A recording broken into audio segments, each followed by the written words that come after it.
Bon matin, bonjour à tous. Nous allons commencer notre activité dans quelques instants. Je laisse rentrer tranquillement les participants sur la plateforme Zoom.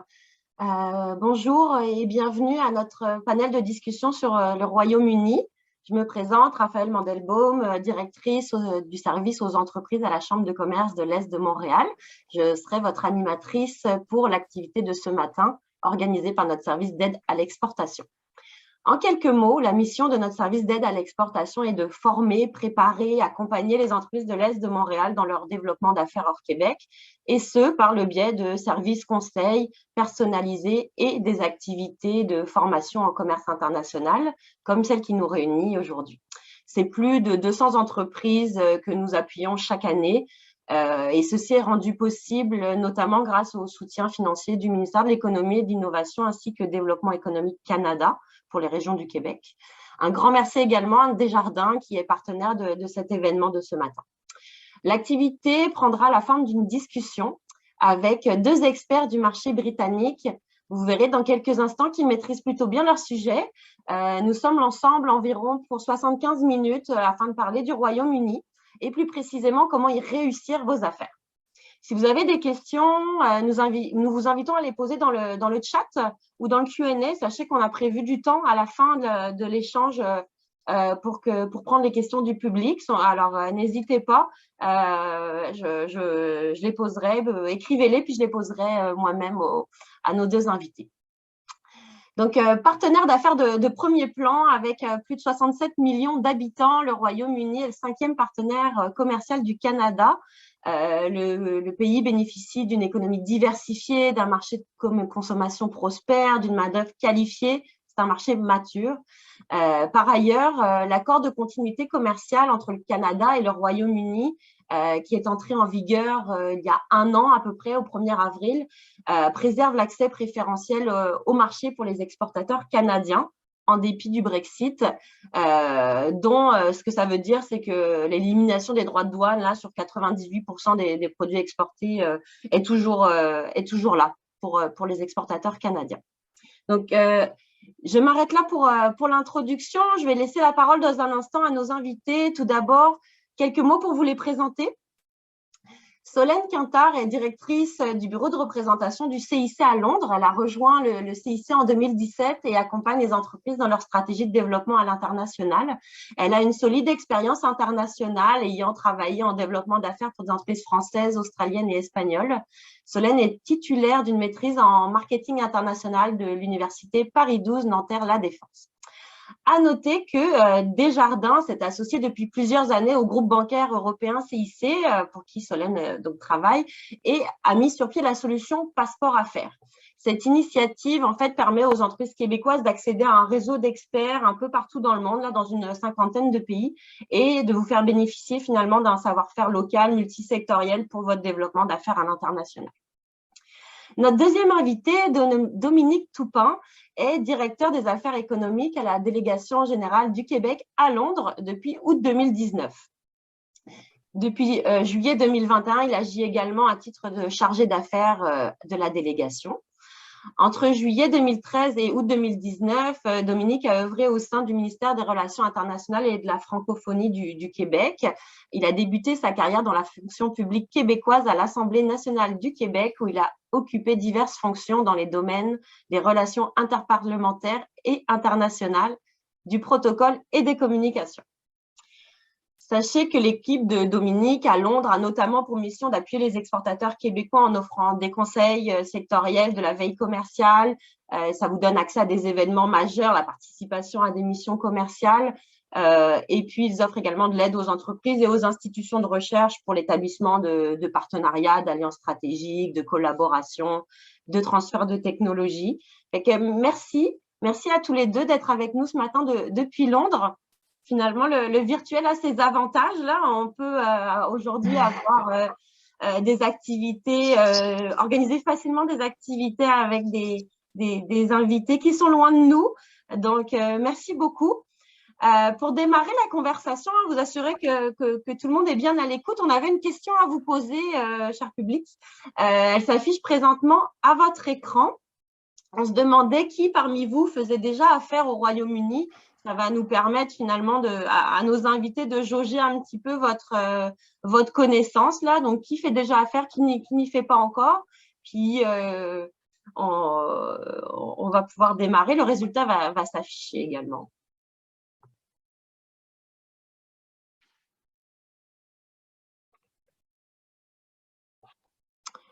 Alors, donc on a 60% des personnes connectées qui n'ont pas encore de lien d'affaires, qui j'imagine, est intéressé par le marché britannique, excellent.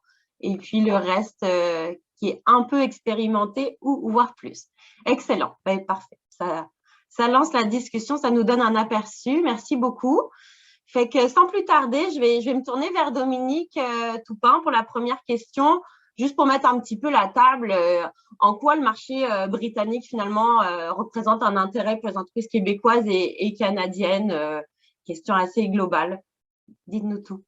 Bien, merci beaucoup, Raphaël. Merci infiniment à la Chambre de commerce de l'Est de Montréal pour cette invitation. Salutations à Solène. Bon après-midi à toi, Solène, et bon matin à vous, participants qui êtes au Québec. Ça me fait plaisir d'être avec vous aujourd'hui.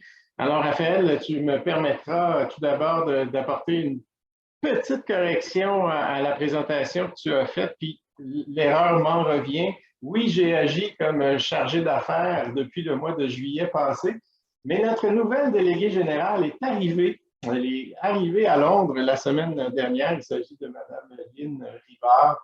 Donc, nous sommes heureux d'avoir Mme Rivard avec nous qui va mettre l'épaule à la roue et contribuer avec toute l'équipe à faire la promotion des intérêts du Québec, non seulement au Royaume-Uni, mais je tenais à préciser que nous avons également une responsabilité envers d'autres pays de la sous-région, à savoir l'Irlande et les pays nordiques. Donc, ça nous fait quand même un bon territoire à couvrir, mais les services que nous offrons à la fois par nos équipes des affaires publiques et politiques, affaires culturelles, la mienne des affaires économiques et celle aussi de l'attraction des investissements étrangers vers le Québec, couvre donc l'ensemble de ces pays.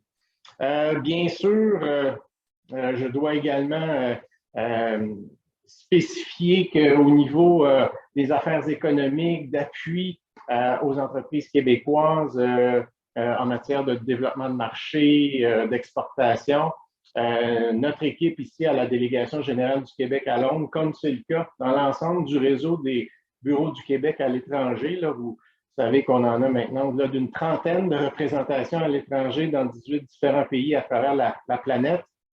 Bien, nous travaillons en étroite collaboration avec nos collègues d'Investissement Québec International. Donc, il y a vraiment un lien fonctionnel là, qui fait en sorte qu'une entreprise québécoise qui a un projet qui peut être accompagné au Québec également par Investissement Québec International, bien, a aussi un relais, je dirais, facilité vers les représentations du Québec et les équipes économiques comme celle que j'ai le plaisir de diriger à Londres. Donc, cette petite introduction étant faite, Raphaël, j'en arrive à votre question. Pourquoi le Royaume-Uni?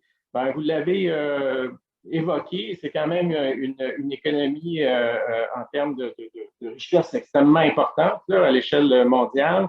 Une économie qui est très diversifiée, très innovante aussi, assez sophistiquée. Autre facteur important, c'est que vous retrouvez ici au Royaume-Uni quand même beaucoup de grandes sociétés mondiales qui sont installées ici. Il y a une forte demande pour des produits puis des services qui permettent d'améliorer la productivité. Ça, c'est clair. Il y a une culture d'affaires aussi qui ressemble quand même, je pense, assez à la nôtre. Et il y a une facilité relative aussi, je dirais, de faire des affaires. Là. Je constatais récemment là, que la Banque mondiale, l'an passé, là, dans son indice de facilité de faire des affaires, classait le Royaume-Uni au 8e rang sur 190 pays. Donc, c'est quand même un bon indicateur.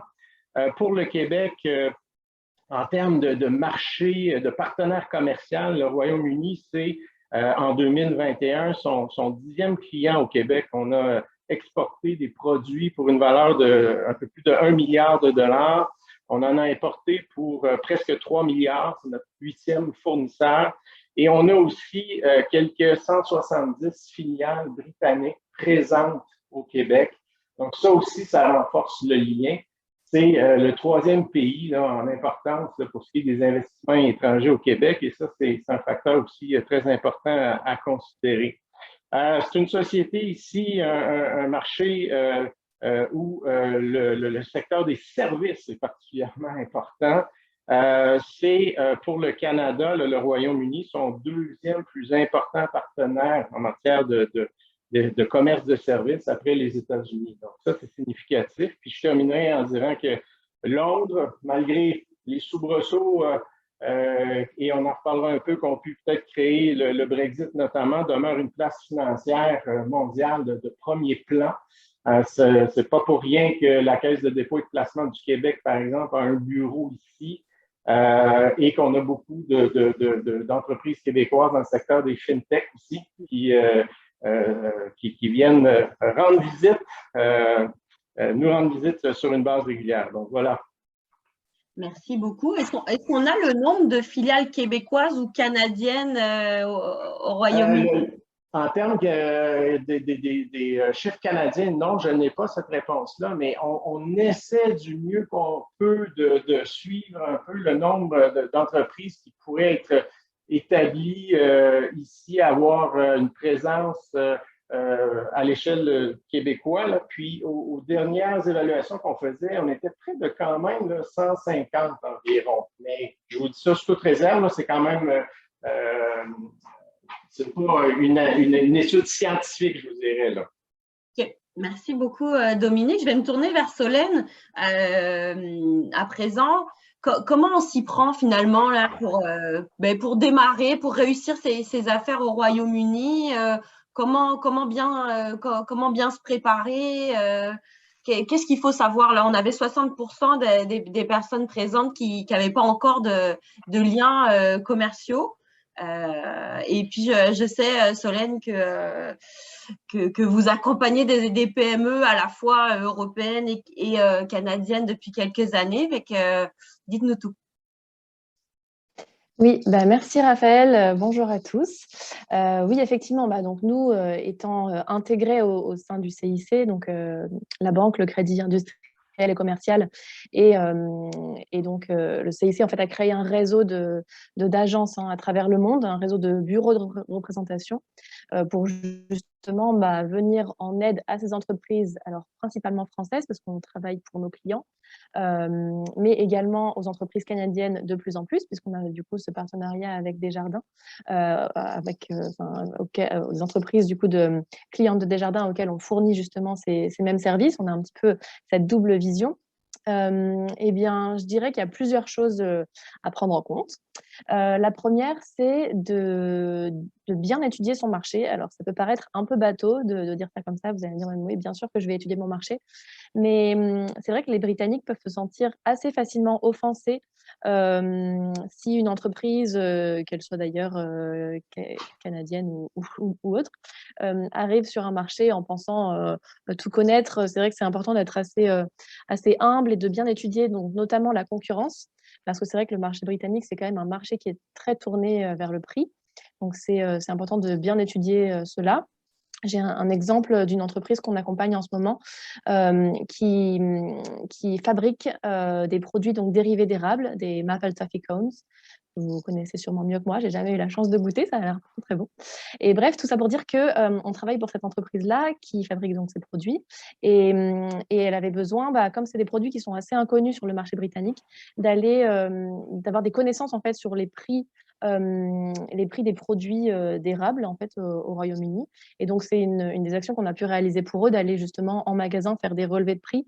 Donc voilà, le marché britannique, c'est quand même un marché qui est mature, donc c'est important de bien se préparer aussi à l'introduction de nouveaux produits. Donc, je dirais la concurrence et puis la réglementation aussi. Alors, il y a des nouvelles réglementations, des nouvelles accréditations qui ont été mises en place avec le Brexit, mais du coup, ça c'est plutôt du côté des entreprises européennes. Mais tout de même, il y a des réglementations, des équivalences à mettre en place en fait entre les produits que l'on vend au Canada et ceux que l'on vend au Royaume-Uni. Ça, c'est vraiment des choses assez importantes à, à valider en amont. Également avoir un budget, parce que en fait, c'est loin finalement le Canada du Royaume-Uni, donc il y a des coûts de transport assez importants. Et puis aussi des coûts de marketing. En fait, je reprends l'exemple de ce fabricant de produits d'érable et c'est vrai que comme c'est un produit qui était inconnu, il y avait besoin d'avoir un vrai accompagnement par une agence marketing et il avait prévu un budget de 40 000 $ de budget quoi, uniquement pour la communication sur ces produits-là. Alors bon, c'est spécifique, hein, ça dépendra vraiment des secteurs. Mais voilà, avoir un budget et puis bien mettre en avant ses atouts. Est-ce que vous exportez déjà? Dans quel pays? Quels sont vos avantages concurrentiels? Voilà, je le répète, mais c'est vrai que comme c'est un marché mature, c'est important d'aller bien se différencier de la concurrence. Et le dernier point, c'est comment bien se préparer, c'est en étant persévérant. C'est vrai que le Britannique est quand même quelqu'un d'assez fidèle à ses fournisseurs, à ses partenaires commerciaux. Et donc, c'est un marché, lorsqu'on souhaite le pénétrer, qui nécessite vraiment des relances régulières, à moins d'arriver vraiment au bon endroit au bon moment, mais c'est quand même assez rare. Et voilà, les personnes clés sont généralement accessibles, mais elles sont fortement sollicitées. Donc, c'est important de ne pas perdre espoir et voilà, d'être persévérant. Excellent, et merci beaucoup. C'est quoi le bon endroit? Par où on commence? C'est quand même un grand marché. Est-ce que tout le monde se dirige vers Londres ou les grandes villes britanniques? Elle est où l'activité finalement quand on regarde le Royaume-Uni? Ouais, c'est vrai que le gros des richesses se situe sur la partie de Londres, mais on a en fait, ça dépend vraiment des secteurs d'activité. Il faut vraiment cibler selon votre secteur, parce que je regardais notamment pour le secteur des tissus mode. Les richesses vont être plutôt concentrées sur la partie Londres et Manchester. Après, il y a tout un triangle sur la partie industrie autour de Liverpool, Leeds, Birmingham. Je perds ma géographie, mais bon, enfin, un peu plus au nord de Londres. Donc, ça va vraiment dépendre des secteurs d'activité. Après, bon, évidemment, on conseille souvent de commencer sur Londres, voilà, en dépendant de votre industrie. Après, il y a d'autres petites choses à mettre en place. Hein, voilà, ça peut être d'essayer de proposer des tests de produits pour aller regarder un petit peu ce qui fonctionne le mieux sur telle ou telle partie du marché, parce que bon, le Royaume-Uni, c'est quand même quatre États, donc c'est quand même assez grand finalement, même si l'Angleterre concentre la plupart quand même de la population et des activités, mais les trois autres ne sont vraiment pas à négliger. Donc proposer des tests de produits, ça peut être aussi essayer en fait, tout va résider dans le fait de se démarquer de la concurrence, que ce soit en proposant un packaging intéressant, un packaging un peu innovant, peut-être recyclable, biodégradable, ce genre de choses. Ça va être de vendre une expérience auprès des consommateurs britanniques. Je sais que par exemple, j'ai vu qu'il y avait quelques entreprises du secteur des vins et spiritueux. C'est un marché qui est très concurrentiel sur le Royaume-Uni. Donc, ça va peut-être être intéressant d'aller regarder enfin, ce qui est porteur au Royaume-Uni, c'est plutôt les vins biologiques, les vins biodynamiques, les vins qui ont une histoire. Vous voyez, en fait, ce n'est pas vraiment seulement une histoire de localisation géographique, mais comment vraiment on essaie de se différencier, bon, tout en gardant à l'esprit qu'effectivement Londres reste quand même une grande métropole et concentre beaucoup de richesses. Donc peut-être commencer par là, mais vraiment à regarder en fonction des industries qui vous intéressent et en fonction également au global, parce qu'en fait on peut approcher le marché britannique au global, on n'est pas uniquement obligé de se concentrer sur une région en essayant de se démarquer de la concurrence. Merci beaucoup. Dominique, je pense qu'on est compris. Je voulais effectivement intervenir sur cette question qui est excellente, là, parce que Solène l'a dit avec raison. Londres est quand même la première zone à laquelle on va peut-être naturellement penser quand on s'intéresse au marché britannique. Mais je pense qu'en fonction, effectivement, du produit ou de la solution que vous avez à offrir, il ne faut pas effectivement négliger des fois des opportunités qui peuvent exister ailleurs, à l'extérieur peut-être de ce cercle très, très actif et très compétitif et très concurrentiel. Ça peut être intéressant, et ça, c'est vraiment du cas par cas. Ça peut être intéressant éventuellement de débuter son projet un peu dans une zone externe, se faire un peu aussi la main, puis profiter de cette expérience-là pour acquérir encore plus de connaissances, de certitudes. Et là, peut-être arriver sur le marché de Londres ou de la grande région du Sud-Est, déjà fort d'une expérience là, ailleurs au Royaume-Uni. Par exemple, sur tout ce qui est en lien avec les industries culturelles, créatives, on a d'excellentes collaborations, le Québec avec l'Écosse. Donc, pourquoi ne pas éventuellement regarder vers des villes comme Édimbourg, Glasgow, qui ont aussi des écosystèmes super dynamiques et intéressants qui peuvent être considérés. Même chose avec le Pays de Galles. On a des petites entreprises ici dans le domaine des sciences de la vie qui ont pu établir des bons contacts avec des partenaires à Cardiff, au Pays de Galles. Et puis ça, après, si on réussit à bien s'ancrer là, ça peut être très, très utile après comme carte de visite pour s'en venir vers Londres. Donc, c'est une option qui peut être considérée avantageusement. Merci. Impossible de se parler ce matin sans que je vous pose la question de la situation économique, sanitaire. Alors au début, ma question était plutôt tournée Covid, là, après 2 années de Covid, à quel point finalement la situation économique a été affectée par la crise sanitaire. Et j'ajouterai un volet maintenant plus d'actualité sur l'Ukraine et la Russie. Peut-être, Dominique, si possible de nous en parler un petit peu plus. Ben, écoutez, si on commence par la situation sanitaire, le Royaume-Uni a été sévèrement touché comme le reste de la planète et les pays européens. Je vous dirais qu'ici, les autorités gouvernementales ont quand même réussi à mettre en branle les opérations de vaccination quand même très rapidement et très efficacement. Donc, le Royaume-Uni est devenu un des pays où le taux de vaccination a été assez rapidement élevé. Là, particulièrement en Angleterre, parce que comme Solène le disait, le Royaume-Uni, c'est non seulement l'Angleterre, mais c'est aussi des gouvernements locaux au Pays de Galles, en Écosse, en Irlande du Nord, puis en matière de santé, chacun a ses responsabilités. Mais présentement, en Angleterre, bien qu'il y ait encore des milliers de cas d'infection à la COVID quotidiennement, la plupart des mesures qui avaient été mises en place, comme un appel au recours au télétravail, au port du masque, à l'isolement quand on était contaminé ou vivant sous le même toit qu'une personne contaminée, ont été levées. Donc ici, ça fait quand même un certain temps là, que la vie a un peu repris ses droits et quand on circule à Londres maintenant, notamment dans les transports publics, métro, autobus, on voit encore des gens qui portent les masques, mais beaucoup moins qu'il y a quelques mois. En fait, ce n'est plus obligatoire.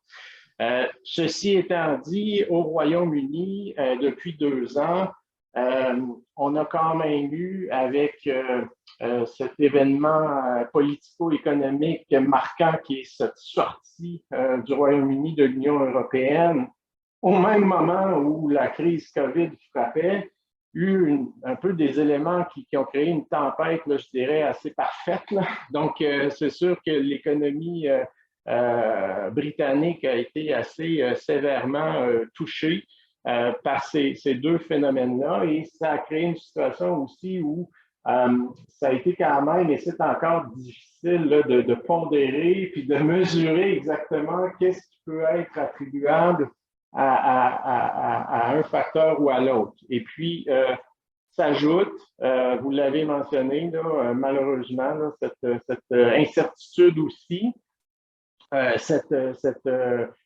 guerre qui préoccupe là, la planète, mais particulièrement l'Europe en Ukraine, et qui exerce une pression très importante là, sur les prix de l'énergie.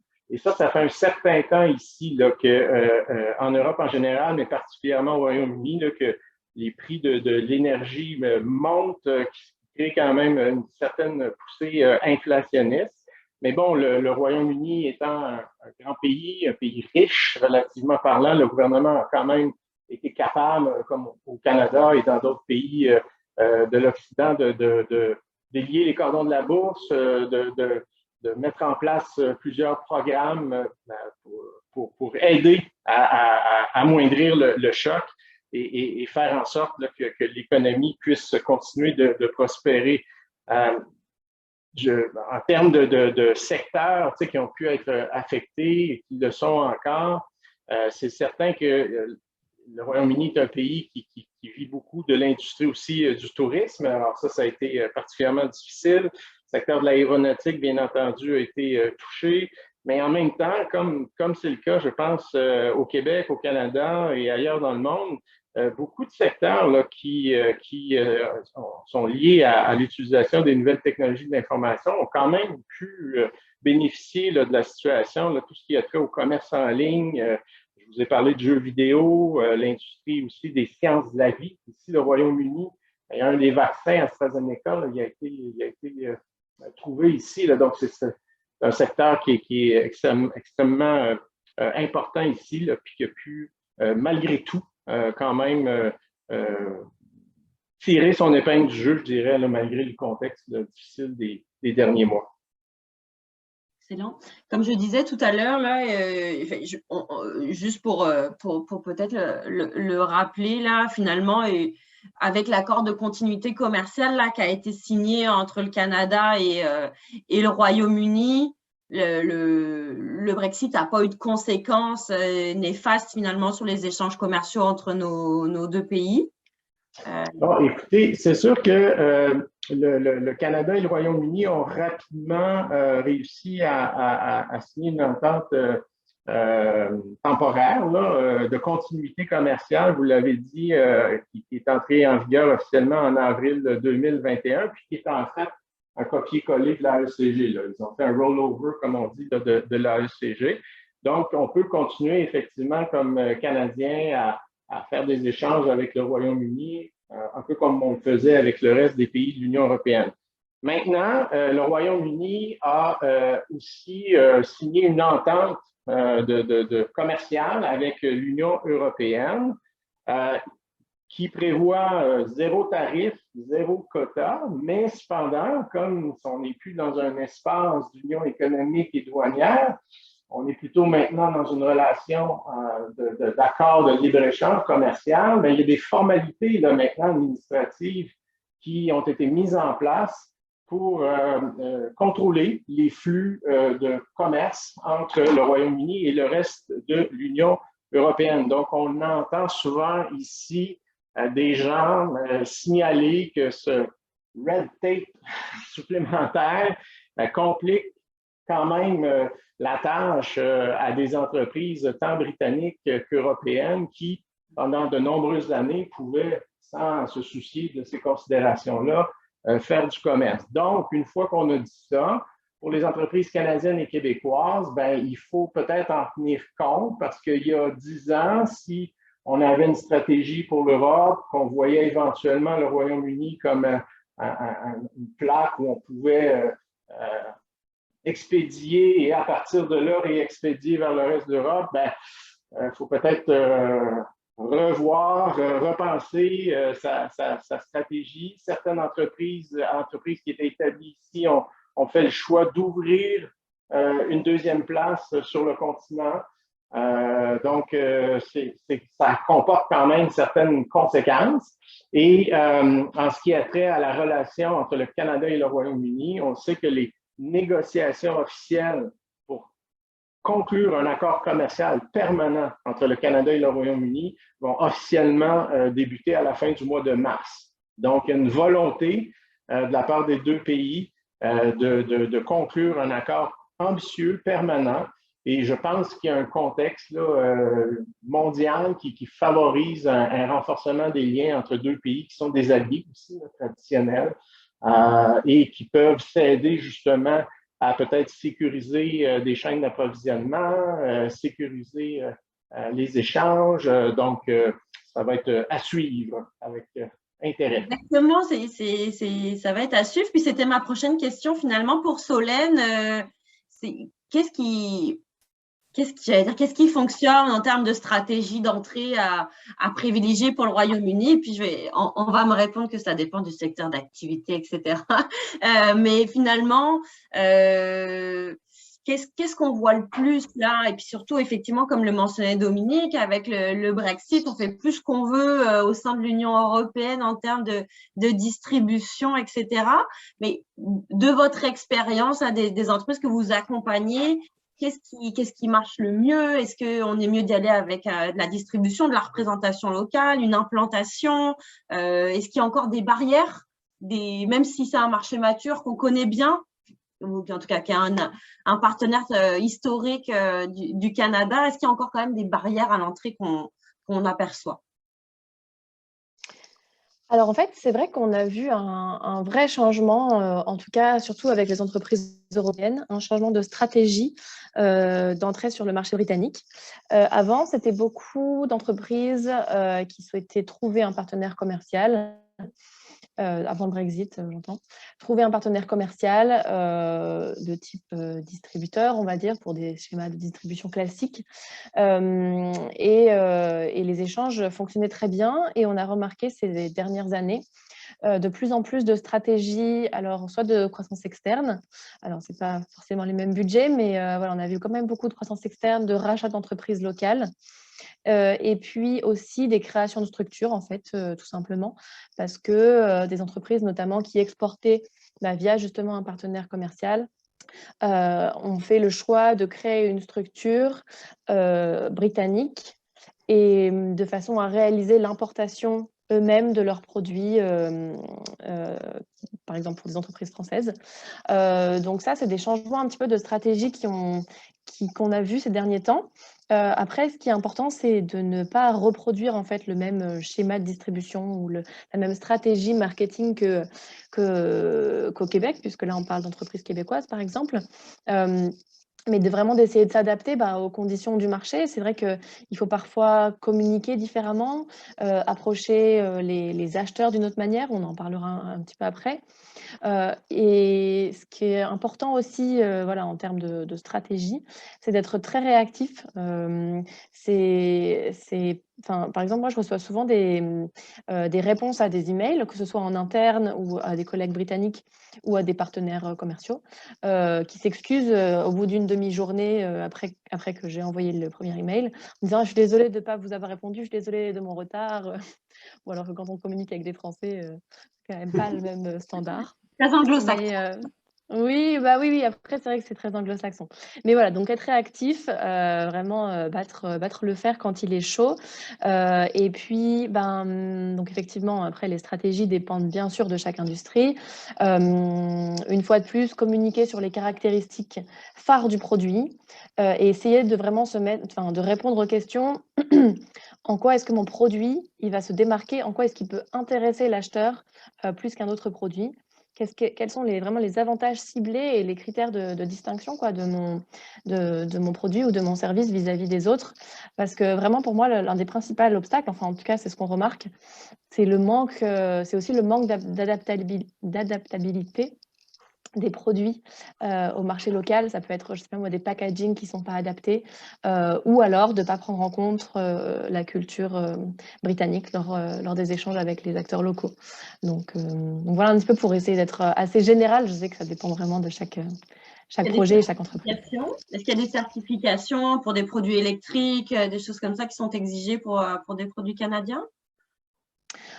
Pour des produits canadiens, j'ai pas rencontré encore j'imagine qu'il y en a, peut-être Dominique a plus d'expérience là-dessus. C'est vrai que nous, on traite dans des entreprises canadiennes, québécoises et françaises.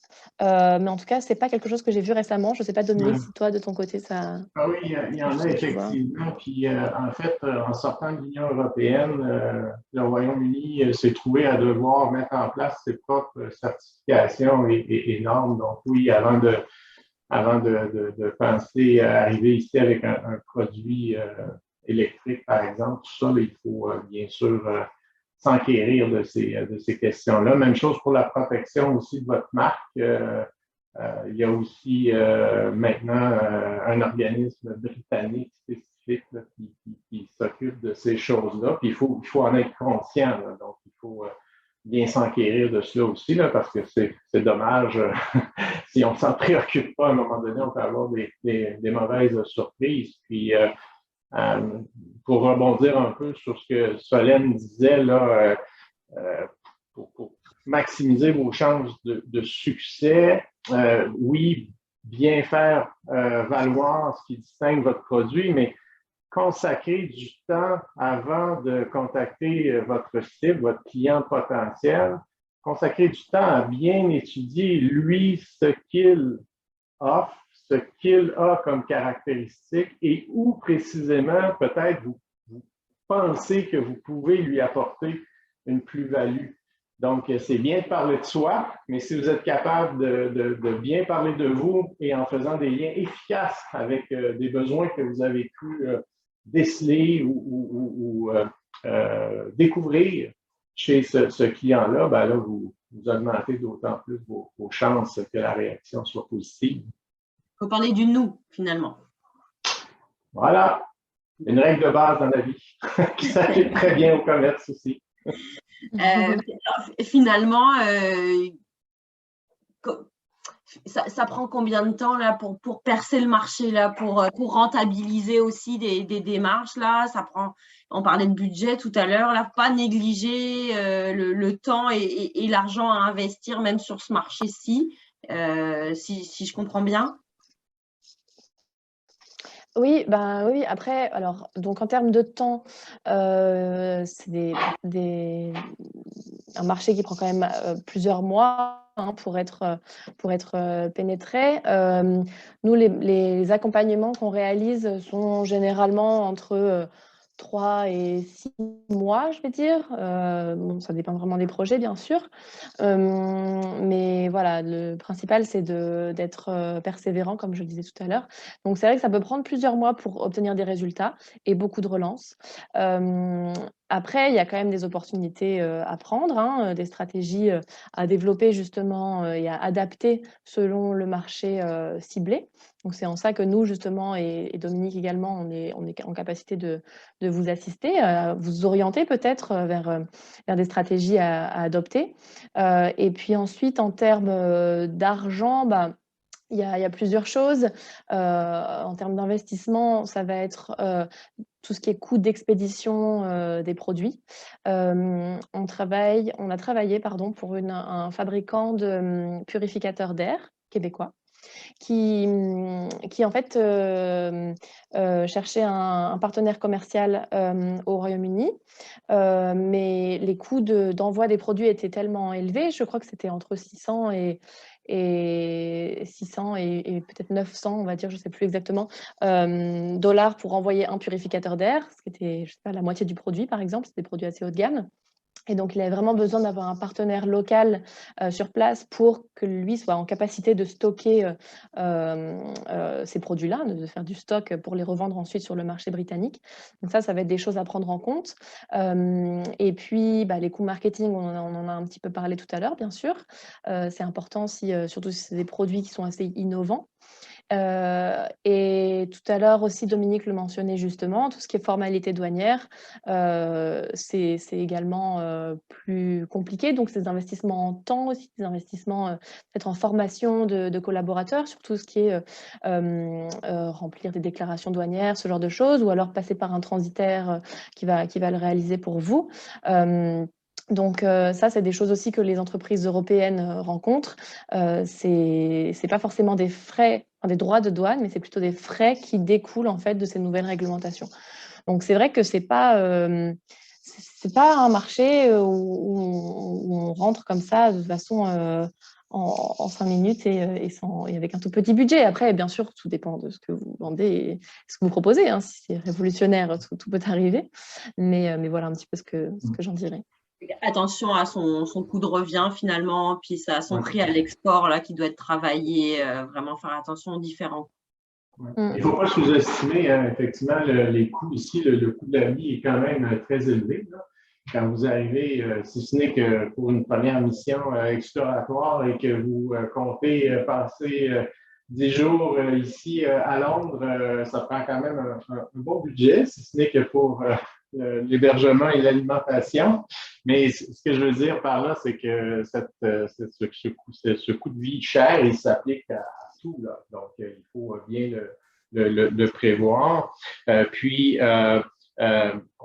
Ça semble être évident, mais si une entreprise n'a pas travaillé encore beaucoup sur des marchés à l'extérieur du Québec, ne sous-estimez pas non plus les coûts de traduction. Vous allez avoir beaucoup de documentation à rendre disponible en anglais. Si vous n'avez pas, excusez-moi l'expression, mais un bon pitch deck bien traduit, que votre site Internet n'est pas accessible en anglais, ça va être difficile là, de convaincre et de bâtir votre crédibilité ici. Là. Donc, il y a des coûts comme ceux-là aussi qu'il ne faut pas oublier.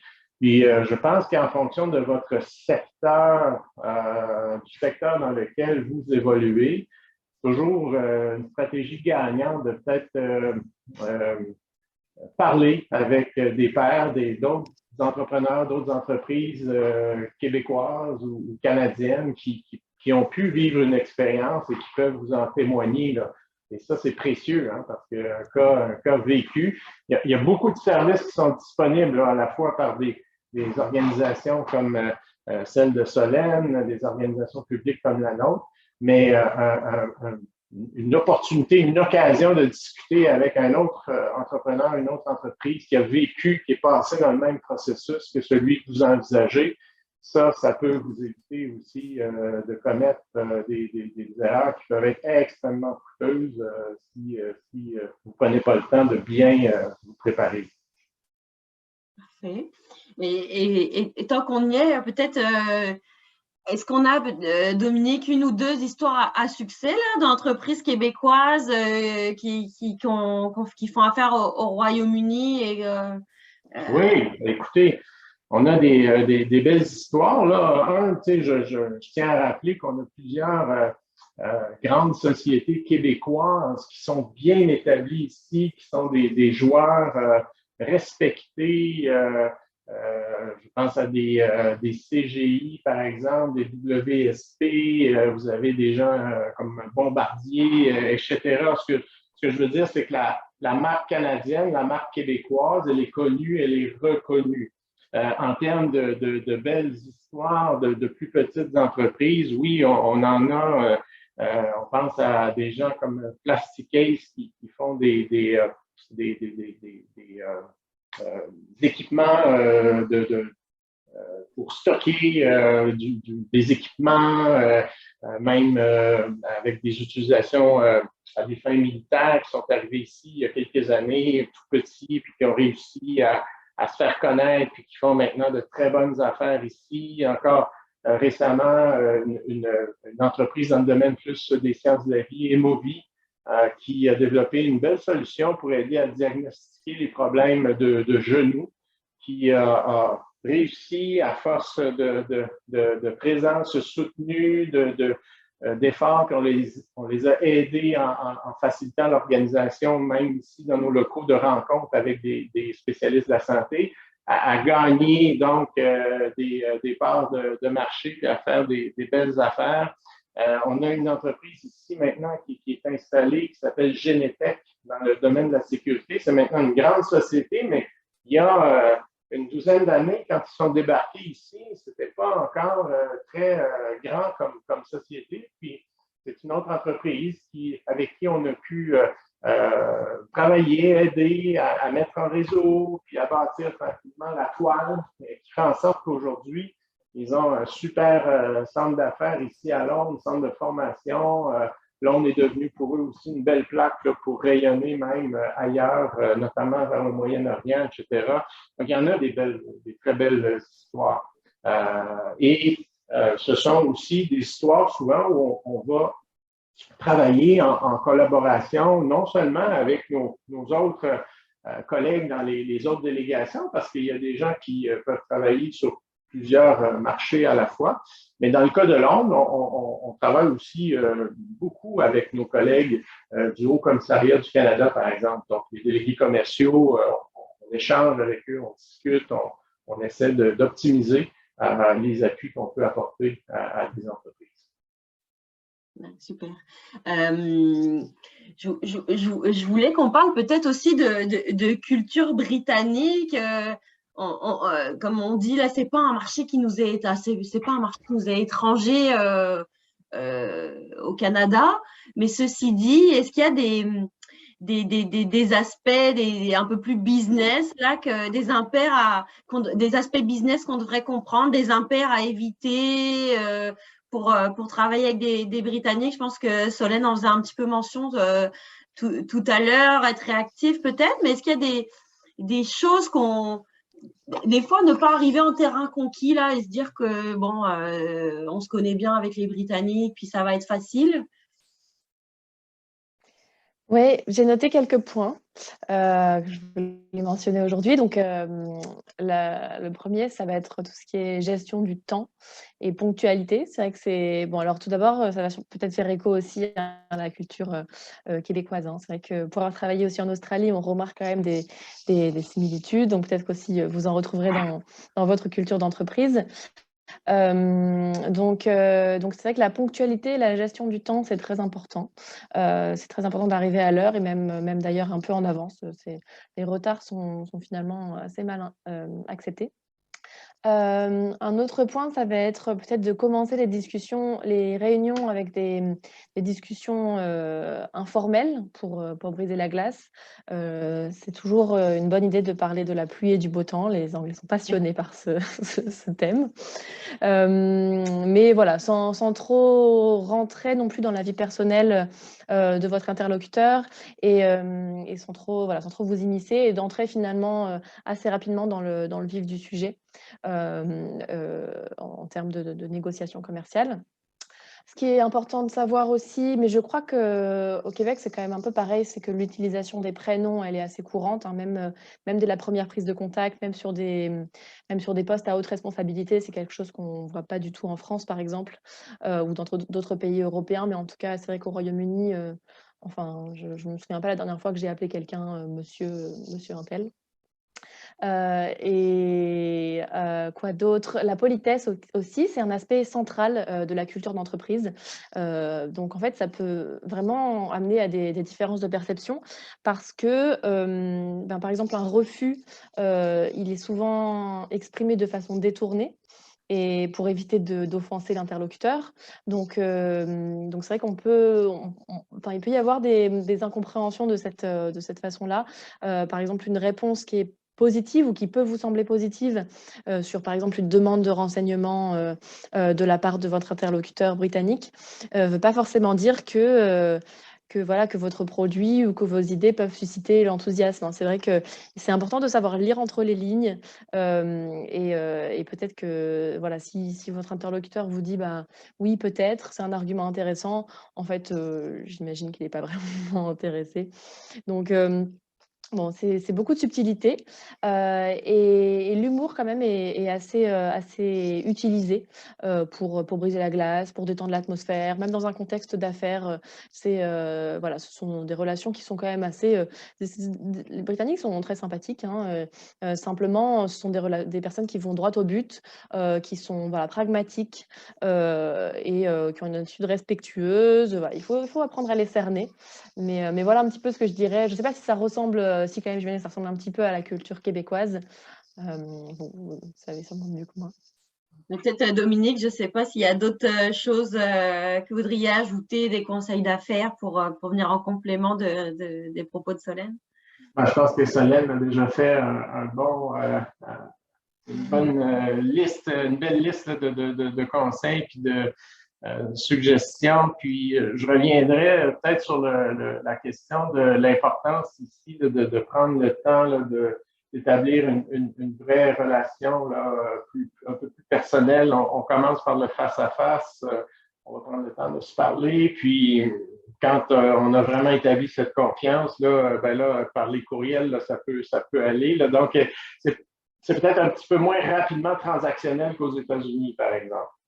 Je pense que Solène a raison. Là. Ils aiment qu'on prenne le temps quand même là, d'apprendre à se connaître. Puis, ben, les Britanniques, c'est un peuple très, très fier. C'est un peuple insulaire et qui est, comme on l'a dit, composé quand même de nations. Donc, moi, je trouve que c'est toujours une bonne idée avant de débarquer dans un pays de quand même prendre le temps là, de s'intéresser un peu à la situation aussi politique, un peu l'histoire. C'est un pays qui a été un empire, donc et vous vous promenez et vous voyez partout aussi les évocations de cette période. Donc, il y a une grande fierté. Puis c'est important, je pense, d'en être conscient. Il y a, comme dans tous les pays aussi, certains enjeux politiques qui sont plus sensibles que d'autres et il faut peut-être être au courant aussi de cela là, pour éviter de froisser ou éventuellement de tenir des propos qui pourraient être moins bien compris. Voilà. Excellent, excellent. Dominique, là, pendant que vous avez la parole, je me questionnais sur la programmation finalement des prochains mois au sein de la délégation générale du Québec à Londres. Est-ce que la vie a repris des activités, des salons commerciaux? Qu'en est-il? Oui, effectivement, là, ici, la tenue des salons commerciaux est vraiment repartie là, depuis quelques mois déjà. C'est certain que nous, au cours des prochains mois, là, il y a un grand salon qui mobilise beaucoup notre attention puis qui va prendre beaucoup de notre énergie. C'est le salon de l'aéronautique de Farnborough. Donc, c'est aux 2 ans, l'édition de 2020 avait été annulée, mais cette année, là, c'est bien en selle. Donc, on a un appel d'ailleurs qui a été fait là, par nos collègues d'Investissement Québec International là, auprès des entreprises québécoises là, qui auraient un intérêt. Vous pouvez vous manifester. Il y aura une délégation québécoise. On pourra même espérer éventuellement présence d'un représentant du gouvernement du Québec. Tout cela est à confirmer, bien entendu. Mais sinon, outre ce salon, il y a aussi en Europe quand même beaucoup de manifestations là, dans différents secteurs pour lesquels Investissement Québec International peut organiser des missions et où on collabore entre représentation du Québec. Je vous donne l'exemple du MIPIM qui a lieu très prochainement en France, où on a des délégations qui viennent de plusieurs pays, notamment du Royaume-Uni, de certains pays nordiques aussi. Donc, nous, on collabore et on a même une attachée là, qui évolue dans ce secteur-là qui va s'y rendre. Idem pour l'industrie du jeu vidéo. Il y a des manifestations qui se tiennent dans les pays nordiques, en Allemagne. Et sur notre territoire, il y aura bien sûr quelques foires en lien avec l'industrie la sécurité, de la défense. Il y a des rendez-vous importants là, à cet égard. On a des événements aussi cet automne dans le secteur des parcs thématiques, parcs d'animation, centres aquatiques, etc. Écoutez, au Royaume-Uni, il y en a, il y en a, il y en a, là. Et on n'est bien sûr pas nécessairement présent à toutes ces manifestations-là. Il n'y a pas des missions qui sont organisées pour chacune de ces manifestations-là. Mais si jamais une entreprise a un intérêt pour un salon, il ne faut pas hésiter à communiquer avec nous. On peut vous dire si on connaît le salon en question ou non, éventuellement donner un avis ou essayer de s'enquérir pour s'assurer que si vous prenez la décision de vous y rendre, vous en aurez pour votre argent. Parfait, parfait, merci. Et pour compléter aussi, c'est vrai qu'en Allemagne, parce que j'ai vu qu'il y avait dans les participants, enfin du moins dans les inscrits, des fournisseurs dans l'industrie médicale. Et c'est vrai qu'en Allemagne, il y a des salons très importants sur toute cette industrie médicale. Donc ça peut être intéressant aussi de regarder. Et les Britanniques, et d'ailleurs comme beaucoup de pays européens se rendent sur ces salons-là, c'est vrai qu'ils n'hésitent pas à voyager au sein des pays européens, comme le mentionnait Dominique. Effectivement, on ne peut pas avoir tous les salons de tous les secteurs, en tout cas. Eh ben non. Non, mais il y a des têtes, des chefs de file, là. Il y a vraiment des incontournables, mais pas forcément en Angleterre à ce moment-là. Non, c'est ça. Puis Solène a raison. Ici, il y a quand même au sein de l'Europe, je pense que ce réflexe là, on n'hésite pas là, à se rendre dans un autre pays, dans une autre ville, si c'est là que le bon salon ou le salon le plus important a lieu, les gens se déplacent. C'est pas un frein. Excellent. Et peut-être un mot de la fin avant qu'on passe éventuellement aux questions du public, s'il y en a. Finalement, là, quelles sont les clés en quelques mots, là, les clés de la réussite là, sur le marché britannique pour résumer tout ce qu'on s'est dit, ça serait quoi là, mettons Solène? Bonne préparation, avoir une offre forte, une bonne stratégie appropriée au marché, être réactif, être humble. Et puis, apprécier une pinte de bière pour un after-work ou une pinte de cidre, c'est accepté également, peut-être, pour le mot de la fin. D'accord? Oui, et surtout pour ce qui est de la pinte, ça fait partie effectivement de la culture, finir la journée avec sa pinte. Flexibilité, Solène l'a évoqué aussi, cette capacité de réagir rapidement. Je pense que ça, c'est super important. Puis, moi, je réitère, hein, il y a vraiment beaucoup de services qui sont offerts à nos entreprises au Québec, que ce soit via une chambre de commerce comme la vôtre, Raphaël, des ORPEX, des Investissements Québec International. Il y a des programmes aussi qui existent. Je dirais que les entreprises peuvent recourir à plein d'outils, plein de leviers avec que ce soit des institutions financières comme celle que représente Solène. Donc, ça nécessite, oui, du temps, mais ça vaut la peine hein, de s'enquérir, de poser des questions, de s'informer, parce que vous pouvez des fois, par exemple, vous rendre compte que votre projet peut être soutenu par un programme d'appui à l'exportation d'un ORPEX, de l'Investissement Québec International. Vous pouvez finalement aller chercher non seulement des conseils, mais des fois aussi des appuis, parce qu'il y a une volonté, hein, je pense, au Québec, avec le gouvernement œuvrer au développement économique, puis on sait que ça passe beaucoup par non seulement l'amélioration de notre productivité, mais aussi par le développement de nos exportations. C'est fondamental. Donc, voilà, ne pas hésiter à aller chercher ces soutiens, ces aides, ces conseils qui sont disponibles dans plein d'endroits, finalement.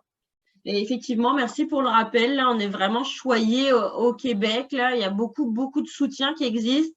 Je ferai remarquer que c'est pas la même game dans les autres provinces ou aux États-Unis. Là, support aux exportations. On a vraiment beaucoup d'aide qui est disponible.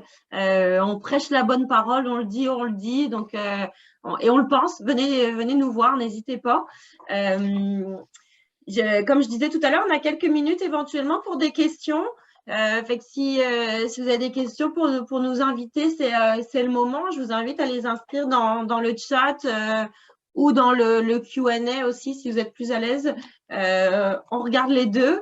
Et puis sinon, on conclura dans quelques instants le webinaire.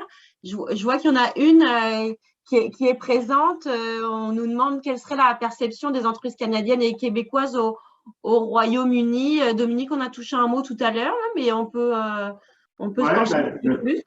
Je pense que la perception, elle est bonne. La perception des entreprises canadiennes, le Canada est quand même un pays avec lequel le Royaume-Uni a des relations dans différents forums.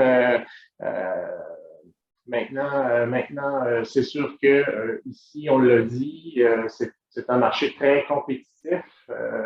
Vous êtes une entreprise canadienne, québécoise, vous avez quand même à vous démarquer devant des compétiteurs allemands, suédois, des États-Unis.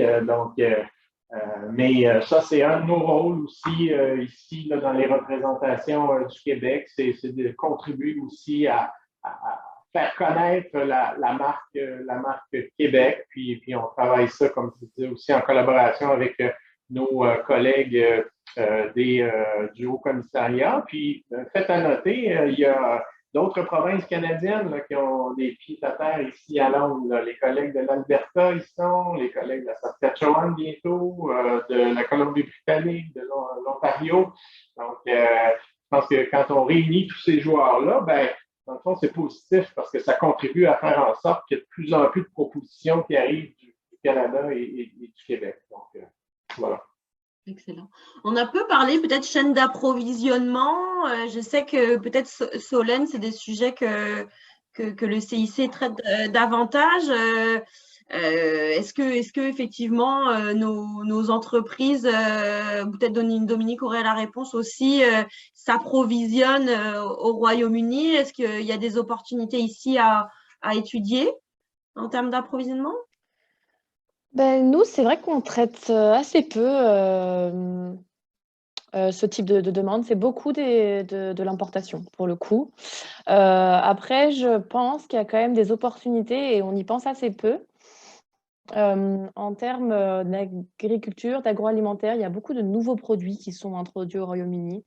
Bon, là, je parle de l'alimentaire. C'est vrai que les Britanniques, pardon, ils aiment bien tout ce qui est produit un petit peu innovant, vegan, végétarien, c'est plus vraiment innovant maintenant, mais vous voyez, avec des packaging un peu intéressants, un peu biologiques, avec un type de produit qu'on retrouve, enfin voilà, innovant tout simplement. Et c'est vrai qu'on voit de plus en plus de production de ce genre de choses sur place. Après, le Royaume-Uni produit encore, mais c'est vrai que nous, on est moins sollicités.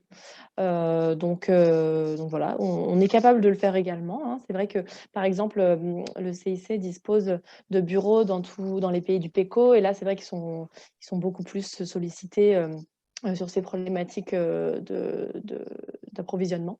Mais nous, un peu moins. Je ne sais pas si de votre côté, Dominique, vous avez ce type de problématique ou c'est plutôt aussi de l'import.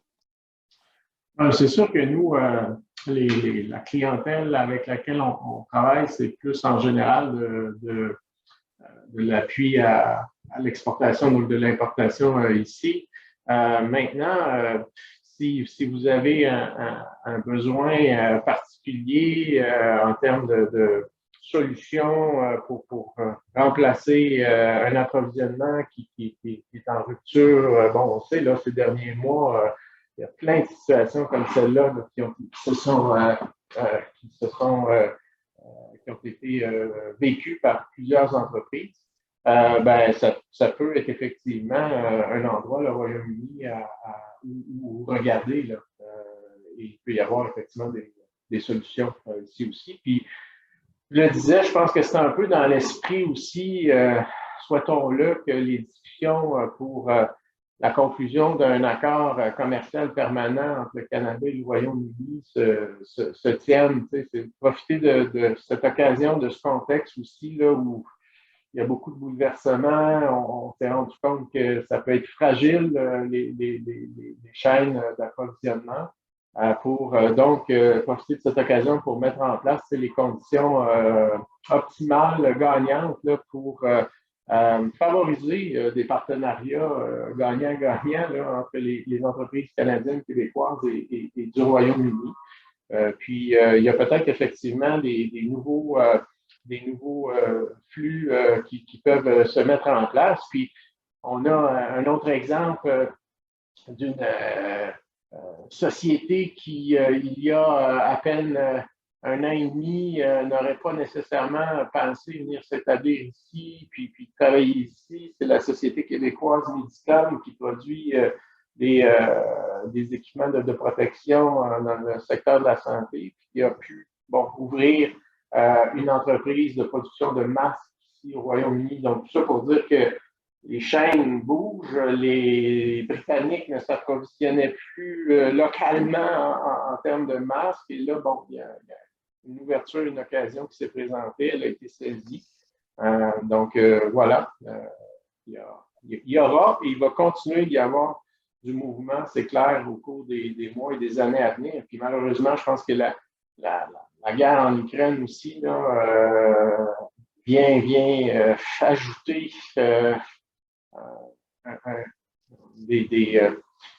comment dire, va avoir un impact aussi là-dessus, parce qu'on sait déjà qu'il y a des produits qui pouvaient arriver de ces régions-là qui n'arriveront plus nécessairement aussi facilement. Donc, ça aussi, ça va encore prendre un peu de temps, mais il pourrait y avoir, à cause de ça aussi, c'est triste à dire, mais des nouvelles, éventuellement, opportunités commerciales. Excellent. On va suivre ça de près, c'est certain. Puis, en tout cas, je sais que l'aide est là, les ponts là pour aider nos entreprises sont bien présents, et donc on va suivre la situation. J'ai pas l'impression qu'il y ait d'autres questions, mais on va conclure ce webinaire. En tout cas, vous l'aurez compris, si vous souhaitez vous développer au Royaume-Uni, là, c'est pas les ressources qui manquent, que ça soit ici au Québec ou sur le terrain. L'accompagnement est essentiel, même sur des marchés matures, même sur des marchés qu'on semble connaître. Là, je pense que des personnes comme Dominique et Solène sont vraiment des atouts pour maximiser les chances de succès finalement. Alors, un grand merci à Solène Quintard et Dominique Toupin d'avoir été des nôtres ce matin depuis Londres, cet après-midi pour vous, et d'avoir répondu à l'ensemble de nos questions. Merci encore à Desjardins qui était partenaire de cette activité. Si vous voulez approfondir le sujet, si vous avez des questions, n'hésitez pas à prendre contact avec nous. Là, on va pouvoir faire les mises en relation. De plus, l'enregistrement du webinaire sera disponible prochainement sur notre chaîne si vous voulez le revisionner, si vous avez manqué une partie ou si vous voulez le partager peut-être avec des collègues. Également, il y aura un court sondage qui s'affiche dans le chat et c'est vraiment très très court là, mais pour avoir votre rétroaction. Donc, pour terminer, je vous donne rendez-vous à nos prochaines activités, notamment en termes d'exportation. On a un bootcamp en logistique et conformité douanière qui commence le 15 mars, comme on disait. Là, c'est parfois des sujets techniques, mais ils sont incontournables, et qu'on a 3 ateliers en format bootcamp qui démarrent. On aura également une formation en avril sur l'optimisation à l'interne finalement la gestion des opérations export au sein de l'entreprise. Et puis plus largement, sachez qu'on recevra le ministre du Travail, Jean Boulet, le 21 mars pour parler de la main-d'œuvre, des enjeux de main-d'œuvre, et la ministre Chantal Rouleau le 4 avril. Ce sont deux dîners-conférences. Alors, merci à tous et à toutes d'avoir été des nôtres ce matin. Encore merci à nos 2 invités et je vous souhaite une très bonne journée. Merci, au revoir. À bientôt.